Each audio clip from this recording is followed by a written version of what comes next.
রাজনৈতিক বিবেচনায় নিজের পরিবারের জন্য পূর্বাচলে ৬০ কাঠা প্লট বাগিয়ে নিয়েছিলেন শেখ হাসিনা। এই বিষয়গুলো এতদিন গোপন ছিল। কিন্তু এখন এগুলো মিডিয়াতে সামনে এসেছে এবং তিনি যে কতটা মানে অর্থ, বিত্ত, সম্পদ, প্রাচুর্যের প্রতি তার যেটা লালসা ছিল, এটা কিন্তু একটা প্রমাণ। তিনি প্রায়ই বলতেন যে, "আমার তো হারাবার কিছু নেই। আমি সবকিছু বাংলার জনগণের জন্য।" এগুলো মুখে বলতেন। কিন্তু একদিক দিয়ে তার ছেলে বঙ্গবন্ধু স্যাটেলাইটের নামে টাকা কামিয়ে নিয়েছে।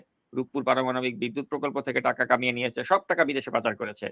এবং তা করেও তার তৃপ্তি মেটে নাই। তার তৃপ্তি এতটাই মানে তার চাহিদা এত বেশি ছিল যে পূর্বাচলের মতো একটা জায়গায় তারা ৬০ কাঠা প্লট বাগিয়ে নিয়েছিল। আর শেখ রেহানা তো আপনি জানেন যে কিভাবে লুটপাট করেছে।